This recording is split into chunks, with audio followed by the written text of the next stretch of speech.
Can a late-night joke cross the line from humor to harm? Vice President J.D. Vance takes a stand in a fierce battle over free speech, dignity, and the power of words in the digital age. It was a typical Thursday night, the kind when late-night television's usual mix of satire, celebrity interviews, and quick-witted humor filled living rooms across the country. The host, a man known for his sharp tongue and unapologetic approach to current events, stood behind his desk, casually scanning through the headlines of the day. It was a week of political turmoil, with Vice President J.D. Vance at the center of much of the national debate. The audience, half-heartedly engaged, had already laughed at a few jabs about celebrities, but no one could have predicted what would come next. The host, with his trademark smirk, turned to the camera. And speaking of someone who's never been short on opinions, let's talk about Vice President J.D. Vance, he began, his voice dripping with sarcasm. The mention of Vance's name was enough to draw a quick, nervous ripple through the crowd, a shift in energy from amusement to unease. The audience didn't quite know whether to laugh or to wait for the punchline, but they were about to find out. Now, I'm not saying the vice president is out of touch, the host continued, leaning forward as if to whisper a secret to the viewers. But I think if he got any more disconnected, he'd be the first person to tweet about how he's in the middle of a tech startup meeting, only to realize it's just a Zoom call with a bunch of cats in the background. The audience let out a hesitant chuckle, but the tone was off. There was a slight discomfort in the air, as if they weren't sure if it was appropriate to laugh.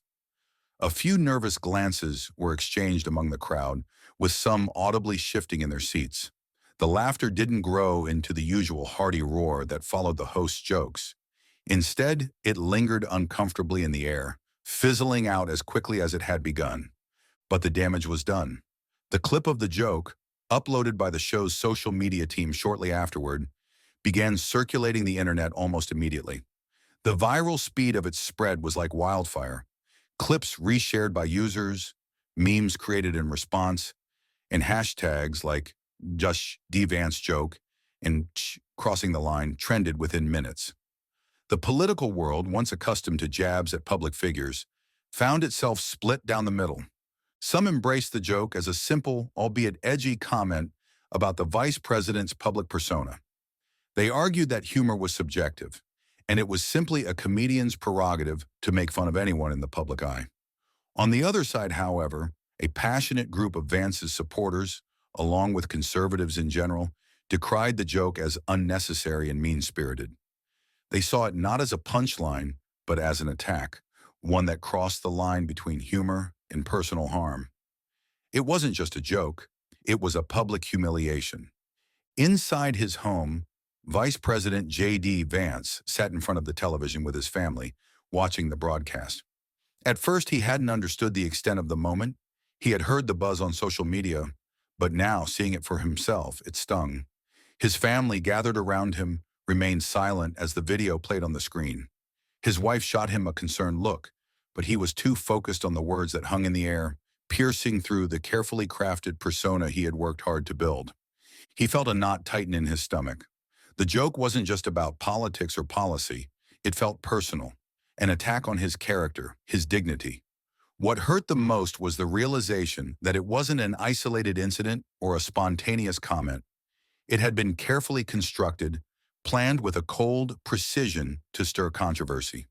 The subtle mockery of his image as a disconnected politician had found its target, and there was no denying its impact. Sitting in his living room, the weight of the moment pressed down on him. He had been a public servant for years, navigating the turbulent waters of politics and governance, but he had never anticipated being the subject of such ridicule. There was no denying it now.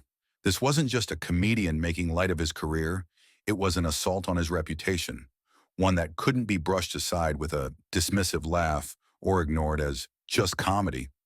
The more he watched the clip, the more it seemed to undermine everything he had worked for, from his rise in politics to his current role as the vice president. A simmering frustration boiled inside him, mingled with a sense of hurt that he didn't quite know how to articulate. He turned to his advisors, his family, and together they decided this wasn't something he could let go. As the hours passed, the discussions turned from shock to action.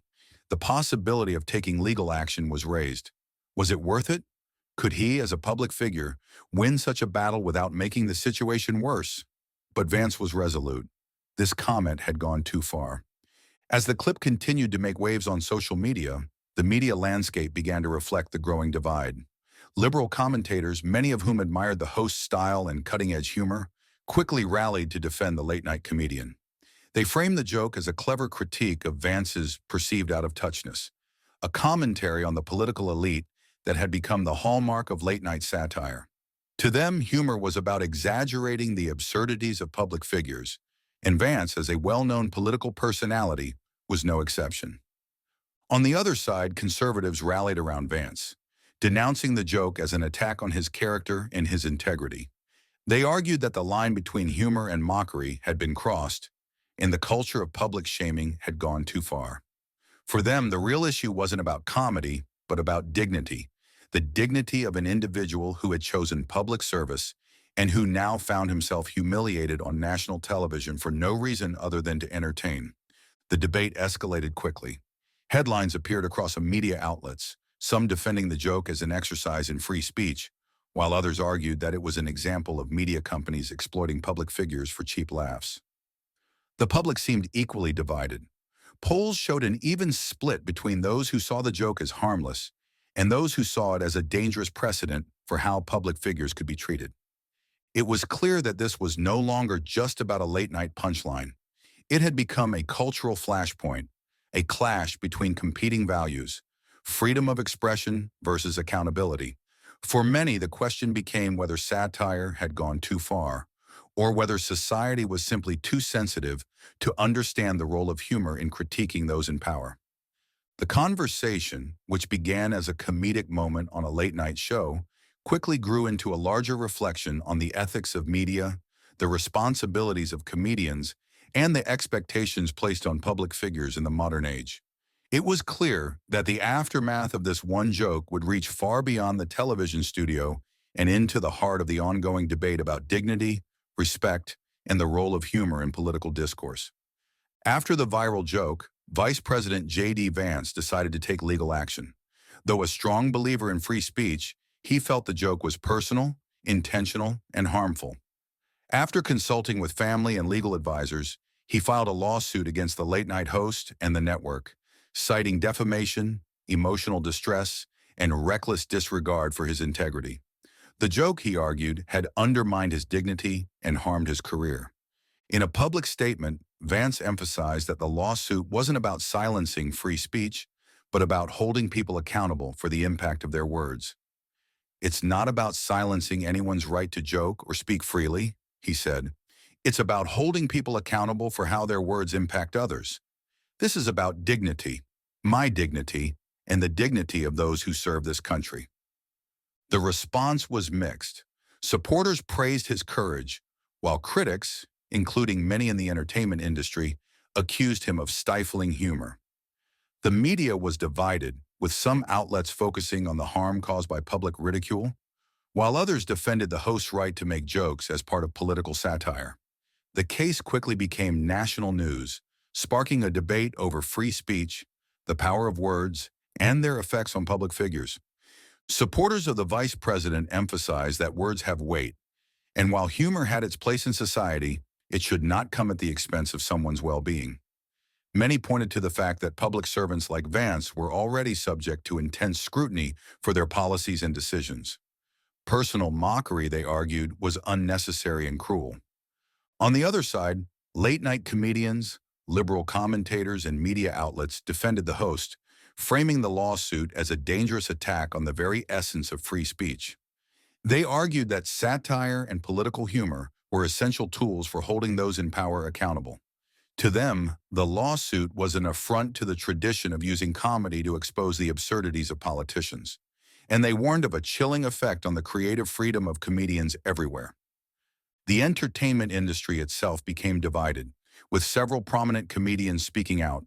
Some voiced their support for the host, calling the lawsuit an overreaction. Others, however, expressed concern over the broader implications of Vance's legal challenge. "If we start suing comedians for making jokes about politicians, where does it end?" one famous late-night host remarked. This is about the heart of comedy. If we lose this fight, we lose the ability to push boundaries. In contrast, some public figures, including well-known actors and political commentators, voiced support for Vance. They saw the lawsuit not as an attack on humor, but as an important reminder that even in comedy, there were lines that shouldn't be crossed. Humor can be sharp and biting, but it shouldn't be cruel, one senator argued. This wasn't just a joke. It was a deliberate attempt to humiliate someone in the public eye. That's not acceptable. As the lawsuit continued to dominate the news cycle, the divide between public opinion grew wider. On one hand, there were those who believed that a public figure like Vance should simply be able to shrug off such jokes. After all, they reasoned, public figures were already used to being the subject of mockery. It was part of the job, they argued. Politicians put themselves in the spotlight and should expect to be poked fun at from time to time. But for Vance, this wasn't just another joke in a long line of jokes about politicians. It was the culmination of years of personal attacks that had taken a toll. As vice president, he had endured criticism for his political views and decisions, but the public ridicule he experienced now felt different. It was personal, not just political. It targeted his identity, his character, and his ability to do his job. In his eyes, the joke was a direct attack on his humanity, and it was something he could not simply ignore. As the public conversation grew louder, questions about the ethics of comedy and the responsibilities of media figures took center stage. What was the role of the comedian in political discourse? Should there be a limit to the jokes made about public figures? And most importantly, where did the line between humor and harm truly lie? The case also sparked a deeper discussion about the power of social media. Hashtags like Common Just Comedy and Crossing the Line became battlegrounds, with users on both sides voicing their opinions. Some critics of the lawsuit argued that it was hypocritical to silence free speech in the name of protecting dignity. Others, however, felt that the very nature of online discourse, where jokes were often taken out of context or blown out of proportion, had blurred the lines of decency. Despite public divisions, the case became a pivotal cultural moment.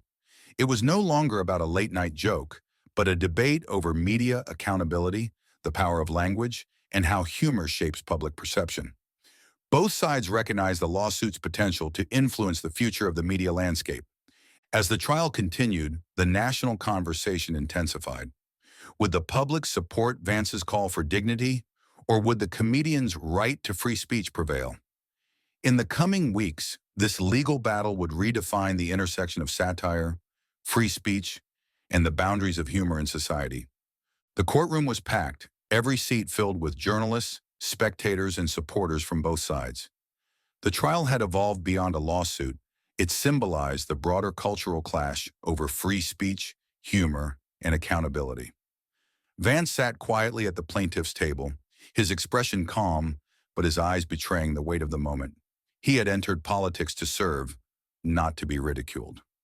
Across from him, the defense team, led by the host's seasoned attorney, appeared confident.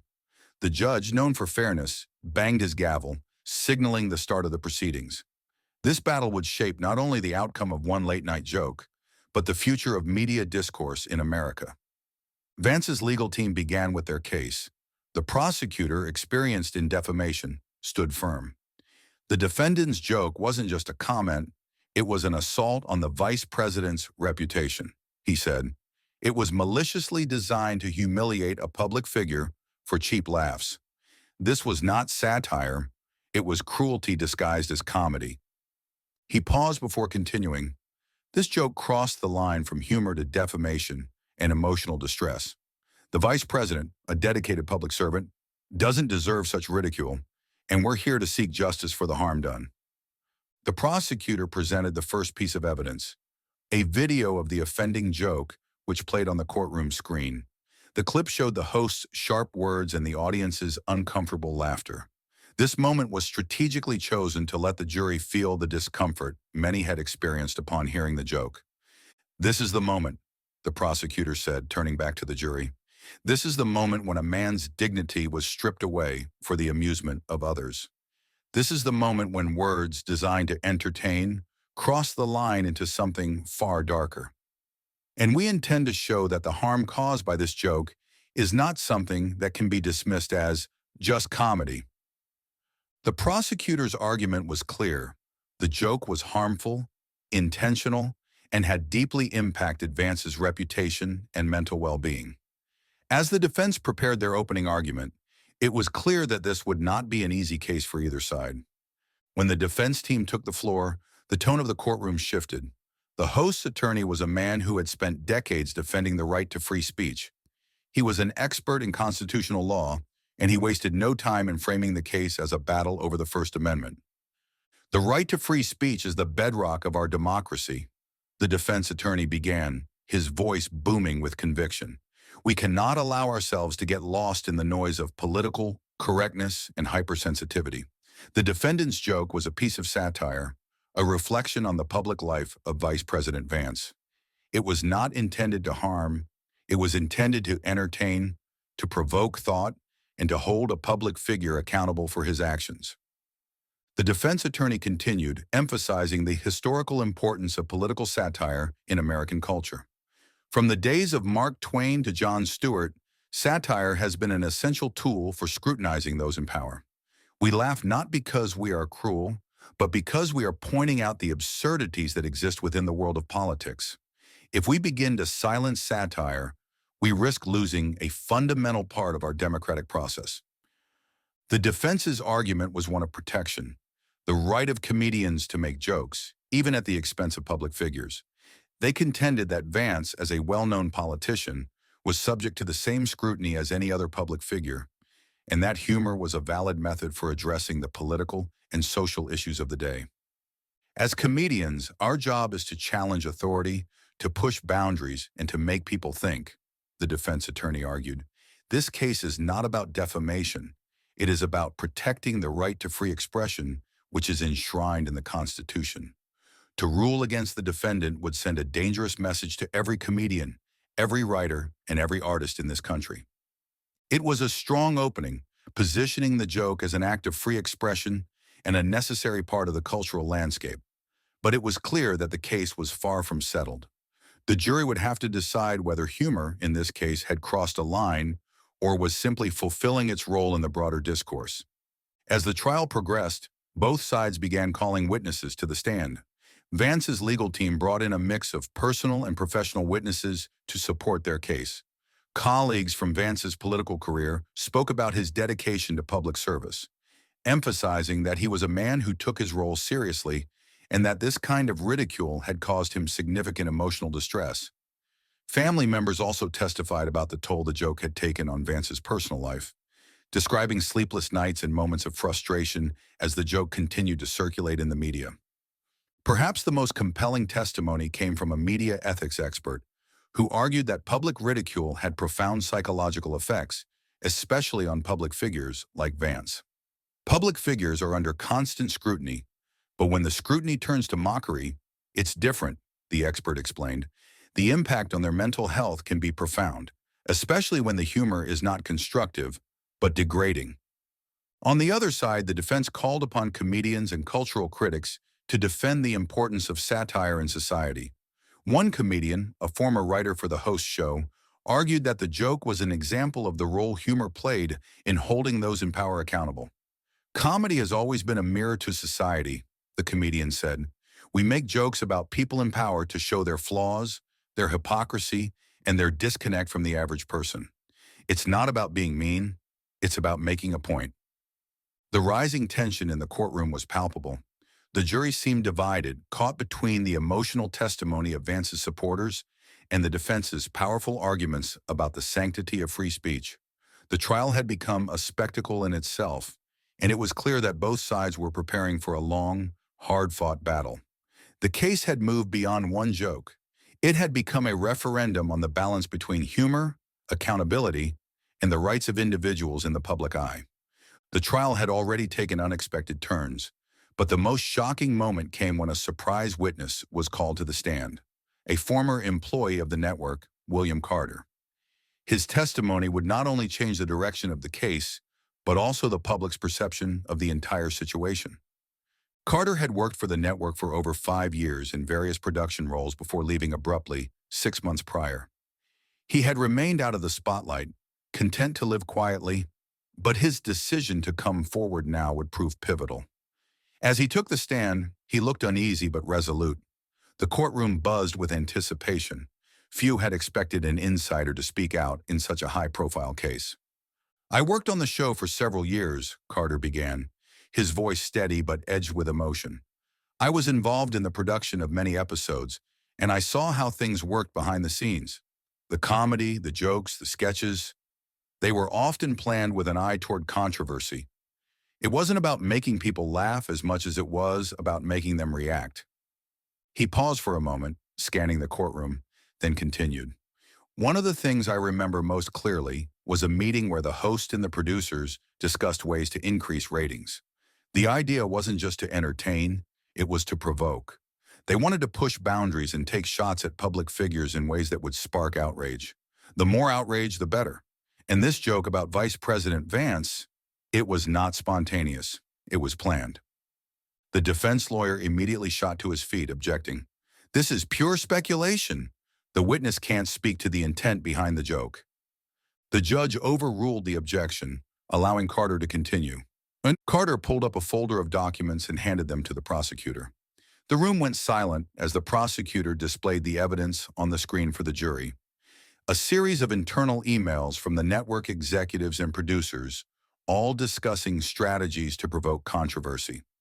One email from a senior producer was particularly damning. It read, "Controversy sells. This will get people talking. Let's push the envelope and make sure this one sticks." The emails were dated just days before the segment aired. The explicit language within them revealed a disturbing strategy. The goal was not to create humor, but to deliberately incite a reaction that would generate media coverage, increase ratings, and fuel social media buzz. "We knew what we were doing," Carter said quietly, his voice filled with regret. "We were pushing the limits of what was acceptable because we knew it would get attention." The joke about Vice President Vance was part of that plan. It wasn't just comedy, it was calculated controversy. The courtroom was in shock. This revelation turned the case on its head. What had initially been portrayed as an isolated, possibly careless joke now appeared to be part of a much larger, more deliberate strategy. The host's words, once seen as harmless satire, were now framed as a product of a toxic environment in which personal attacks were engineered for maximum publicity. As the news of Carter's testimony spread across the media, the focus of the trial began to shift. What had initially been a battle between a public figure and a comedian's right to free speech was now a deeper examination of the corporate culture within the entertainment industry. The defense scrambled to distance the host from the network's tactics, but it was clear that the narrative had shifted. No longer was the joke the sole subject of controversy. Now it was the network's role in orchestrating such attacks. Vance's legal team quickly capitalized on the new angle, arguing that the network had knowingly fostered a culture that prioritized sensationalism over ethics. They called witnesses from the media industry to testify about the growing trend of exploitative entertainment, where shock value was increasingly used to boost ratings at the expense of the individuals targeted. "The industry has turned controversy into a commodity," one expert said on the witness stand. "They exploit public figures, break boundaries, and, at times, cross moral lines, all to make money." What we're seeing in this trial is a reflection of that disturbing trend. What happened to Vice President Vance was not an isolated incident. It's part of a much bigger pattern. The prosecution emphasized that the network was not simply broadcasting a joke. It was complicit in creating an environment that weaponized humor for corporate gain. They painted a picture of a company more interested in sensationalism than in the ethical responsibility that should come with public discourse. In response, the defense attempted to isolate the host from the network's actions, arguing that the comedian was merely doing his job as a satirist. They contended that while the network may have been guilty of exploiting controversy for profit, the host himself had not intended to harm Vance. Instead, the defense framed the situation as an unfortunate byproduct of the modern media landscape, where satire, comedy, and controversy were often intertwined in the race for views. However, the damage had already been done. The courtroom was now focused on the darker side of entertainment, and it seemed that the public's perception of the case was shifting. The trial was no longer just about one comedian's right to make a joke. It was about the ethics of the entire entertainment industry. The public's reaction to Carter's testimony was swift and intense. Social media erupted with outrage, with many expressing shock at the calculated nature of the network's actions. Hashtags like inner corporate comedy and controversy. Cells began trending as people criticized the entertainment industry for prioritizing profit over responsibility. The revelation also led to a wave of corporate scrutiny. Several major sponsors of the late-night show began to reevaluate their partnerships with the network, with some pulling their advertisements entirely.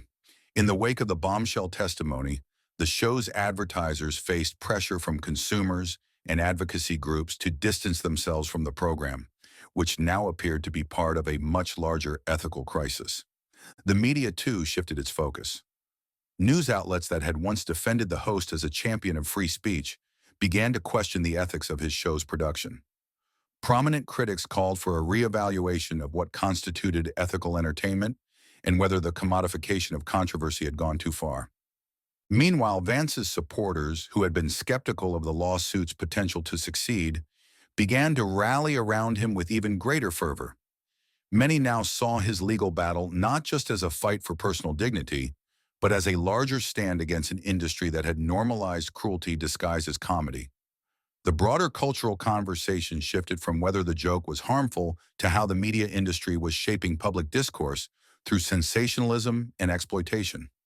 The fallout for the network was immediate and dramatic. As more sponsors pulled their ads, the host show found itself facing an uncertain future. The network, which had initially stood by its star, now began to distance itself from him. Executive statements suggested that they would reevaluate their programming decisions and policies in light of the revelations. Audiences, too, began to show their discontent. What had initially been framed as a simple case of a joke gone too far was now viewed by many as a corporate manipulation of comedy for profit. There was an outpouring of support for Vance, with many acknowledging the toll that public ridicule could take on a person's mental health, especially when it was part of a larger, calculated strategy.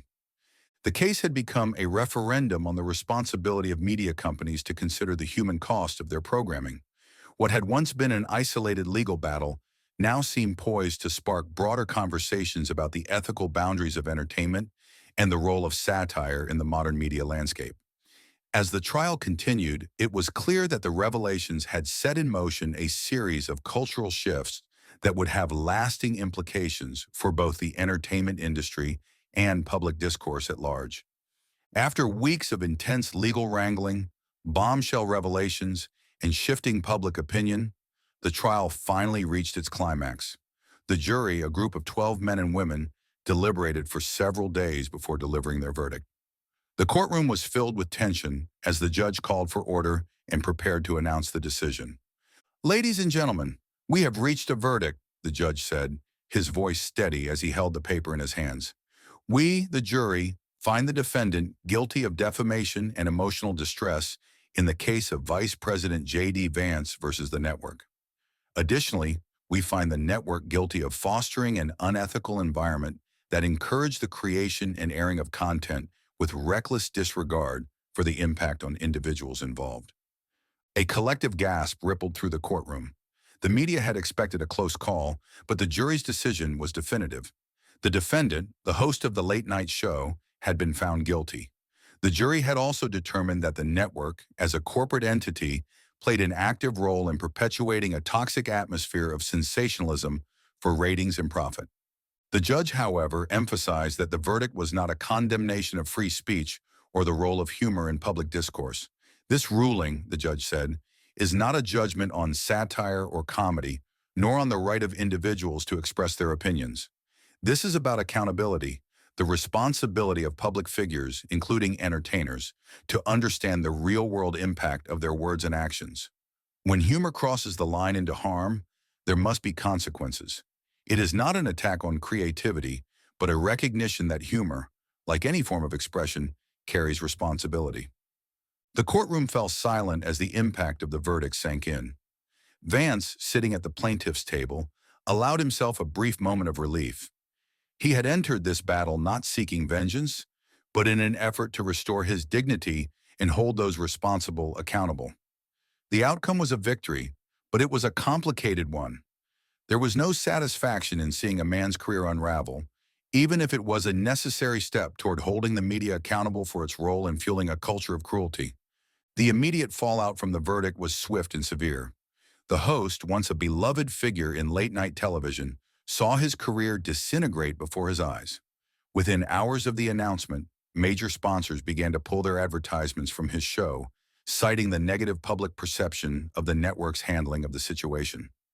Viewers who had once tuned in for his brand of irreverent humor now felt uneasy, unable to ignore the implications of the trial and its impact on the people involved. The network, in an attempt to distance itself from the controversy, issued a public statement expressing regret over the incident and its role in the situation.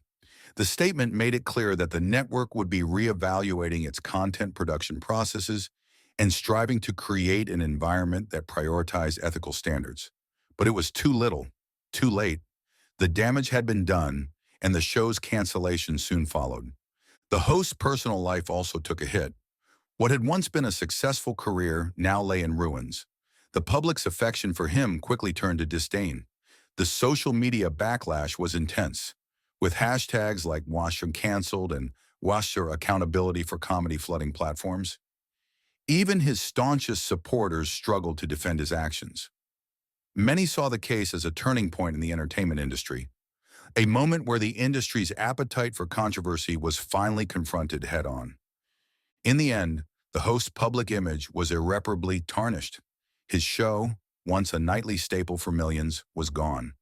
His reputation, built on years of sharp wit and biting humor, was now associated with cruelty and exploitation.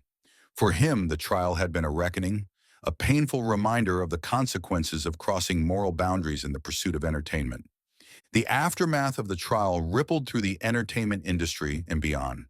The case had sparked national debates about the nature of humor, the limits of free speech, and the ethical responsibilities of those who shape public discourse.